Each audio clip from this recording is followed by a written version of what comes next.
ओम शांति। आज 26/12/2023 के महावाक्य प्रातः मुरली मधुबन से। प्यारे मीठे बाप दादाजी ने कहा, मीठे बच्चे, मनुष्य से देवता बनने की यह पढ़ाई है। इस पढ़ाई में जरा भी गफलत नहीं करनी है। सोया खाया, पढ़ाई नहीं की तो बहुत पछताना पड़ेगा। प्रश्न है, किस बात में ब्रह्मा बाप को फॉलो करो तो उन्नति होती रहेगी? उत्तर है, जैसे ब्रह्मा बाप ने अपनी पूरी आहुति दे दी, अर्थात सब कुछ समर्पण किया, ऐसे फॉलो फादर। उन्नति का साधन है बाप के रचे हुए इस रुद्र यज्ञ में अपनी आहुति देना, अर्थात बाप का मददगार बनना। परंतु यह ख्याल भी कभी नहीं आना चाहिए कि मैंने इतनी मदद करी।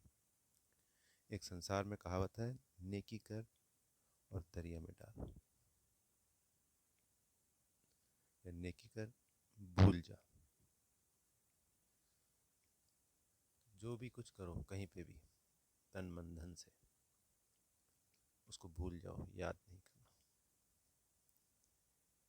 तो बाबा ने भी कहा यहाँ पे, मैंने इतनी मदद करी, इतना दिया। बाप तो दाता है, उससे तुम लेते हो, देते नहीं। क्योंकि जो हम दे रहे हैं वो कोई परमात्मा को तो यूज़ करना नहीं है, सिर्फ और सिर्फ हमारा ही कल्याण समाया हुआ है उसमें। जो देंगे उसका पदम गुना लौट के आता है। इसलिए कभी ये तो सोचना ही नहीं कि मैंने किया, मैंने दिया।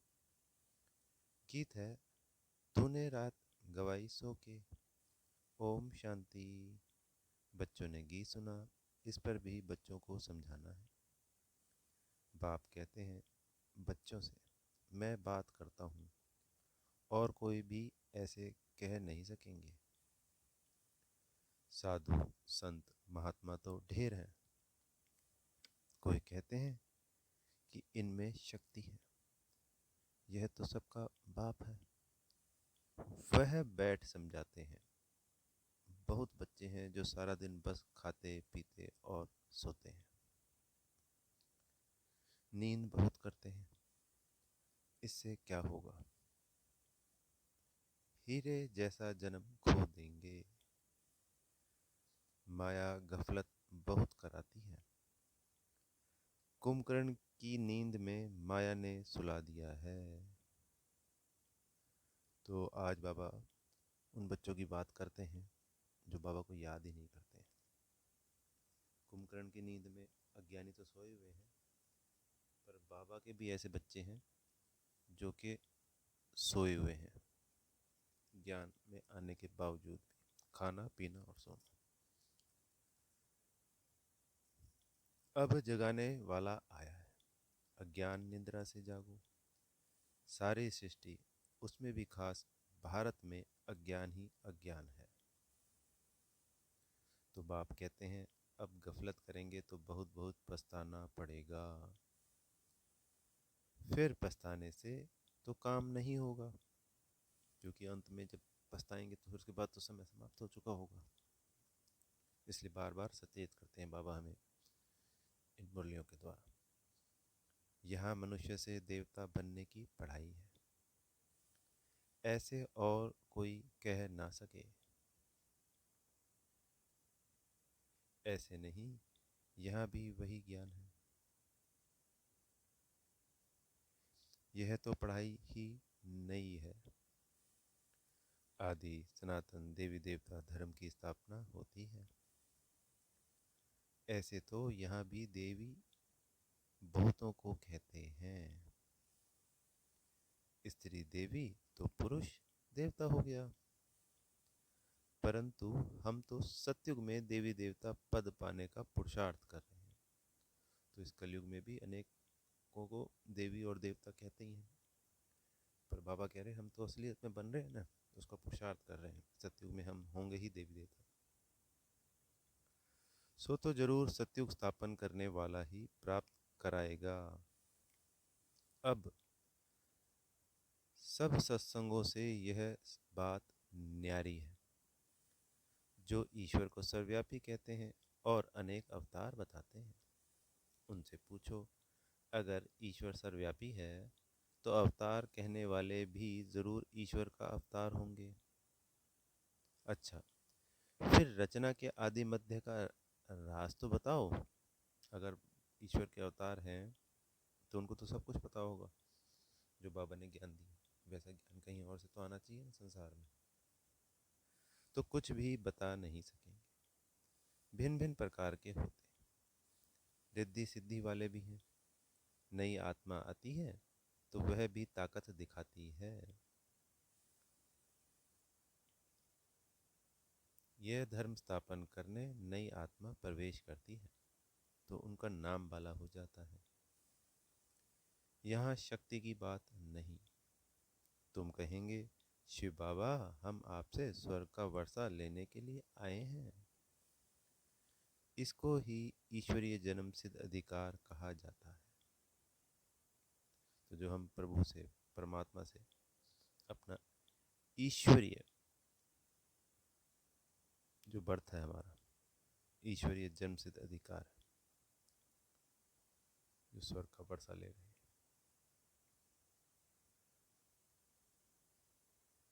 परमात्मा से स्वयं, कभी ख्यालों ख्वाबों में भी नहीं था।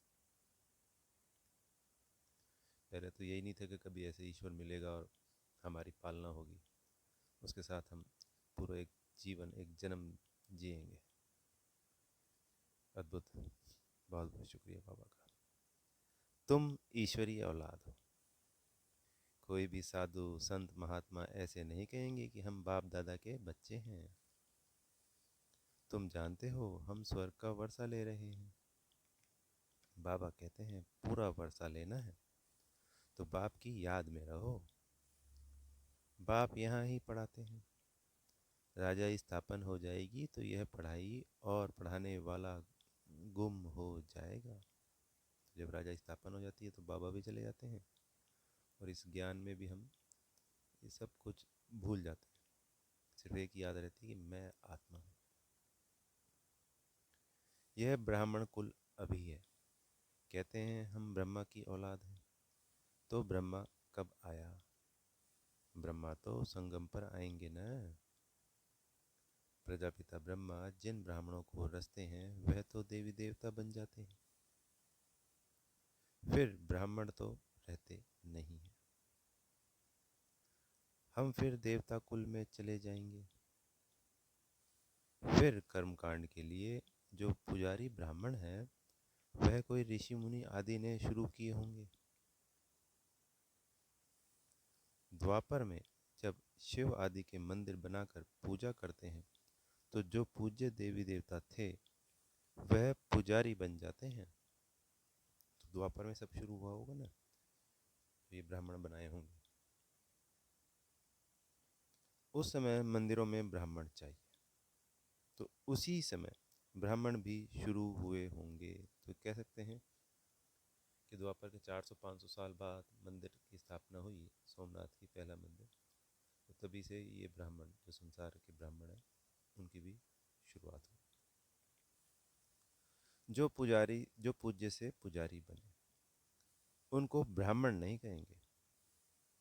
मंदिरों में मूर्ति के आगे ब्राह्मण जरूर होगा, तो उस समय वह ब्राह्मण भी निकले होंगे। यह हुआ डिटेल समाचार। वास्तव में इससे भी ज्ञान का संबंध नहीं। ज्ञान सिर्फ कहता है मन मना भव। तुम बच्चों को कहा जाए शिव बाबा और वर्षे को याद करो, तो क्या सिर्फ याद करने से ही सभी लक्ष्मी नारायण बन जाएंगे? नहीं। फिर सिर्फ अगर कोई याद करता है, ज्ञान को बिल्कुल भी नहीं उठाता है, सिर्फ आत्मा परमात्मा का ज्ञान हो जाए, तो वो आत्मा मुक्ति में चली जाएगी। जीवन मुक्ति का साधन या आधार सिर्फ पढ़ाई है।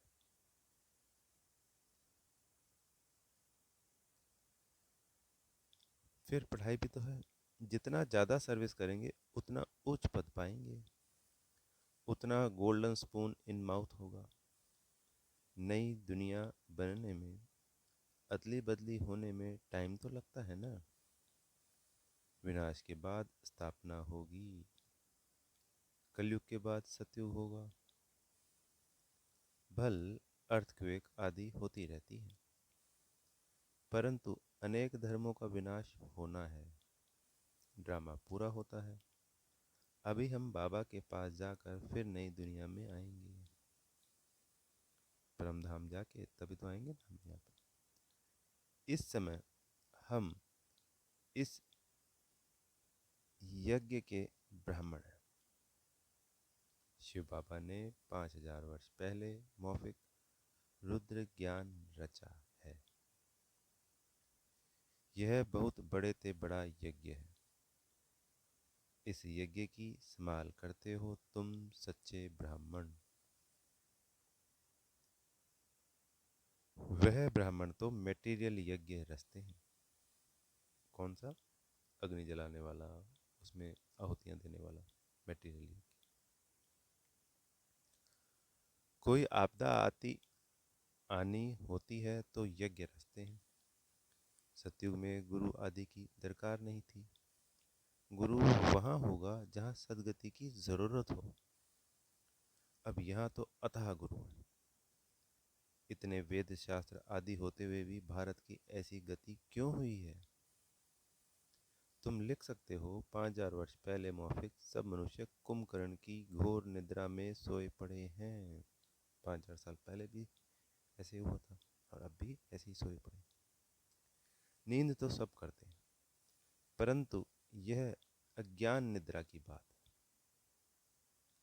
गुरु कोई भी गुरु नहीं जो सदगति दे सके। अब सोच रहा करने वाला कौन? तुम बच्चों को समझाया है, परमपिता परमात्मा के बिना सोजरा हो नहीं सकता। अभी तो अथाह गुरु है, फिर भी अंधियारी रात दुख क्यों? सतयुग में तो अथाह सुख था।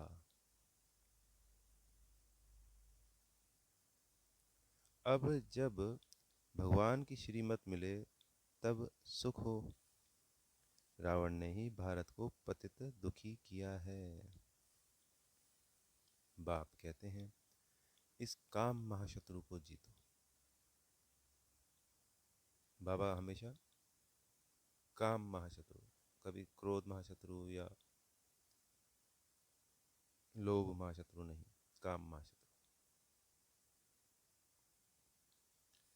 पवित्रता की प्रतिज्ञा करो तब नई दुनिया के मालिक बनेंगे, क्योंकि काम महाशत्रु को जीत के ही सतयुग में प्रवेशता मिलती है। अगर कोई ज्ञान में चल रहा हो और अपवित्रता भी धारण कर रखी है तो वो सिर्फ त्रेता में ही आएगा, वो सतयुग में आएगा ही नहीं। गुरु लोग कभी ऐसे नहीं कहेंगे कि पवित्र बनो। अभी तुम घोर सोजरे में आए हो तो तुम जाकर पूछो, भारत जो इतना सुखी था अब इतना दुखी क्यों? तो बाबा उनसे प्रश्न पूछेंगे। तुम बच्चे जानते हो हम सो देवता बनते हैं। सन्यासी तो झट घर बार छोड़कर निकल पड़ते हैं। उनके लिए कहते हैं सन्यासी पावन है। वो ऐसे नहीं कहेंगे कि हम पावन बनने के लिए पुरुषार्थ कर रहे हैं। तुम्हारी बात ही न्यारी है। तुम ऐसे मत समझो कि सब सन्यासी पवित्र रहते हैं। बुद्धि योग मित्र संबंधियों में जाता रहता है। जब तक अवस्था मजबूत हो, तुमको कहा जाता है देह सहित देह के सर्व संबंधों को भूलो, तो कितनी मेहनत लगती है। उनसे जब पूछा जाता है तो सन्यास कब लिया, लौकिक नाम क्या है, तो कहेंगे यह बातें मत पूछो। स्मृति क्यों दिलाते हो? कोई कोई बतलाते भी हैं। फिर उनसे पूछते हैं कि तुम फौरन ही सबको भूल गए या याद आती? मालूम तो पड़े ना कि तुम कौन थे, कैसे छोड़ा। अकेले थे, वह बाल बच्चे भी थे। फिर वह तुमको याद पड़ते हैं? कहते हैं हाँ, बहुत समय याद पड़ते थे, मुश्किल से याद टूटती है। बाबा उनसे प्रश्न पूछने के लिए बता रहे हैं और फिर उनका अनुभव भी सुनाया है। अपना जीवन तो याद रहता है, भल हम शिव बाबा को याद करते हैं, परंतु ऐसे थोड़ी अपना जीवन या शास्त्र आदि जो पढ़े हैं वह भूल जाते हैं। सिर्फ कहते हैं जीते जी भूल जाओ, यह धारण करो। जो बुद्धि में है वो याद तो रहता ही है, बस उसको वो याद नहीं करना होता बार बार। आज इस ज्ञान को हमें धारण करना होता है। याद करेंगे तो लटक पड़ेंगे। पहले यह बातें सुनो, फिर जज करो। जीते जी मरजीवा बनो और किसी का मत सुनो। हम अपना सारा जीवन बता सकते हैं, हाँ यह जानते हैं कि अभी यह दुनिया खत्म होने वाली है। सेंटर्स वृद्धि को पाते रहेंगे। जो बाबा मम्मा कहते हैं वे ब्राह्मण बन जाते हैं। अब आप कहते हैं हे आत्माएं, आत्मा ही बोलती है, तुमसे पूछेंगे तुम कौन हो, तो झट कहेंगे मैं आत्मा पढ़ती हूँ। यह ज्ञान अब तुमको मिला है। तुम्हारी आत्मा इन ऑर्गन से पढ़ती है। आत्मा और शरीर दो हैं। अभी तुम जानते हो कि आत्मा ही शरीर लेती है और छोड़ती है, संस्कार धारण करती है। हम आत्माएं सतयुग में पुण्य आत्मा थे, अब पाप आत्मा है। अब अंतिम जन्म है। परमात्मा में जो ज्ञान है वह अब हम आत्माओं को पढ़ा रहे हैं। बाकी सब मनुष्य घोर अंधियारे में है। शास्त्र आदि सब भक्ति मार्ग के हैं। उनको ज्ञान नहीं कहा जाता। तो जो भक्ति मार्ग के शास्त्र है वो ज्ञान नहीं है, क्योंकि वो मनुष्य द्वारा रचित है। ज्ञान सिर्फ एक ही है संसार में, जो शिव बाबा के द्वारा पुरुषोत्तम संगम युग पे हम बेहद के बच्चों को, ब्राह्मण बच्चों को दिया जाता है। ज्ञान दिन और भक्ति रात है। तुम पूछ सकते हो गीता का रचयिता कौन है और वह कब आया। गीता कब लिखी गई? बाबा भी लिखते रहते हैं, फिर उस पर गौर करना पड़ता है। ऐसे ऐसे बुद्धि में धारण करने से फिर तुम्हारी उन्नति होती जाएगी। बाप कहते हैं मेरे को याद करो। बच्चों को माला का राज भी समझाया है। परमपिता परमात्मा बेहद का फूल है। फिर है दो दाने ब्रह्मा सरस्वती। प्रजापिता ब्रह्मा द्वारा रचना रची हुई है।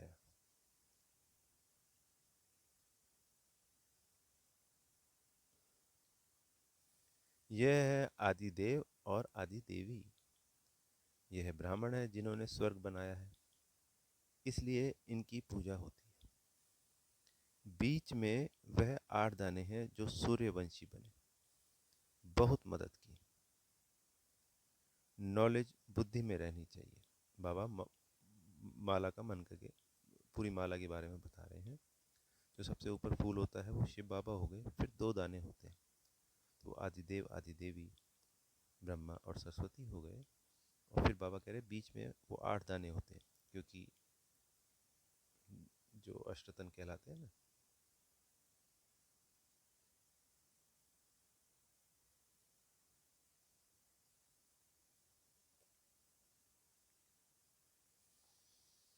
यह भी जानते हो कि यज्ञ में बरोबर आहुति दी जाती है। माताओं की उन्नति के लिए बाबा ने युक्ति रची है। बलि चढ़ाना तो फॉलो फादर। गांधी को भी जिन्होंने मदद की तो अल्पकाल का सुख मिला। वह था हद का बाप, यह है बेहद का बाप। जिन स्वतंत्रता सेनानियों ने या जिन्होंने भी गांधी जी की मदद की थी तो भारत आज़ाद हुआ, तो अल्पकाल का सुख मिला तात्पर्य। तो बाबा कह रहे हैं यहाँ पे भी मदद करनी है। वो हद का बाप था, ये है बेहद का। यहाँ बाबा ने सब कुछ माताओं के चरणों में दे दिया, तो यह नंबर 1 बन गया। तुम बच्चों को पुरुषार्थ करना है, जो मदद करेंगे वही स्वर्ग के मालिक बनेंगे। ऐसे कोई मत समझे कि हम शिव बाबा को मदद करते हैं, नहीं, शिव बाबा ही तुमको मदद करते हैं। अरे वह तो दाता है, तुम अपने लिए करते हो। तुम याद में रहो तो विक्रम विनाश होंगे, स्वर्ग को याद करो तो स्वर्ग में चले जाएंगे। बाबा स्वयं कहते हैं मन मना भाव, नहीं तो बाकी उच्च पद कैसे मिलेगा। हिसाब करना तुम्हारा काम है, कोई मत समझे कि मैं देता हूँ। यह शिव बाबा का यज्ञ है, चलता है और चलता ही रहेगा। तुम सच्चे ब्राह्मणों के दिल में है कि हम सिर्फ भारत में ही नहीं बल्कि संपूर्ण विश्व में बाप की मदद से अपना राज्य स्थापन कर रहे हैं। सिर्फ भारत में नहीं, संपूर्ण विश्व में। हम फिर से पवित्र बन भारत को स्वर्ग बनाकर राज्य करेंगे। शिव बाबा की मत पर चलने से भारत स्वर्ग बन जाता है। तो यह याद रखो कि शिव बाबा पढ़ाते हैं। बाबा कहते हैं जब ब्राह्मण बनेंगे तभी देवता संप्रदाय में आएंगे। विकार में गिरने से एकदम सत्यानाश हो जाती है। आप ही अपने पर कृपा के बदले अकृपा करते हैं, फिर श्रापित हो जाते हैं। मैं वरदान देने आया हूँ, परंतु श्रीमत पर ना चलने से अपने को श्रापित कर देते हैं, पद भ्रष्ट करते हैं। अच्छा, मीठे मीठे सिकी लदे बच्चों प्रति माता पिता बाप दादा का याद प्यार और गुड मॉर्निंग। रूहानी बाप की रूहानी बच्चों को नमस्ते। हम रूहानी बच्चों की प्यारे मीठे रूहानी बाप दादा को याद प्यार गुड मॉर्निंग और नमस्ते। धारणा के लिए मुख्य सार। पहला पॉइंट है बुद्धि से सब कुछ भूलने के लिए जीते जी मरना है, एक बाप की सुनना है, अपनी उन्नति के लिए पूरा बलिहार जाना है। दूसरा पॉइंट है आज का, श्रीमत पर चल स्वयं पर कृपा करनी है। कृपा का अर्थ है कर और पा, जो जैसा करता है वो वैसा पाता है, यही होती है कृपा।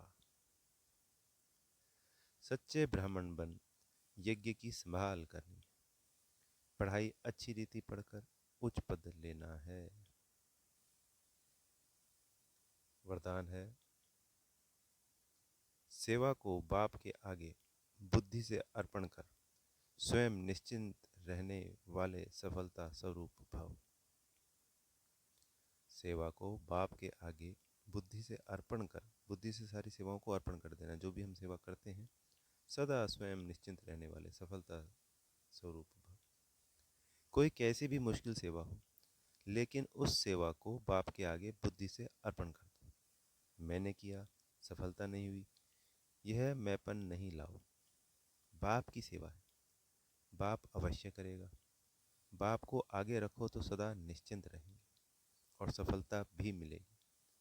कभी कमज़ोर संकल्प का बीज नहीं डालो। यह नहीं सोचो कि सेवा तो कर रहे हैं, लेकिन बाप की मदद तो मिलती नहीं, शायद मैं योग्य नहीं हूँ। यह भी व्यर्थ संकल्प है जो सफलता को दूर कर देते हैं। स्लोगन है ब्राह्मण कुल के दीपक वही बन सकते जिनके स्मृति की ज्योति सदा जगी हुई है। अच्छा, ओम शांति। बेहद का शुक्रिया प्यारे मीठे बाप दादाजी का।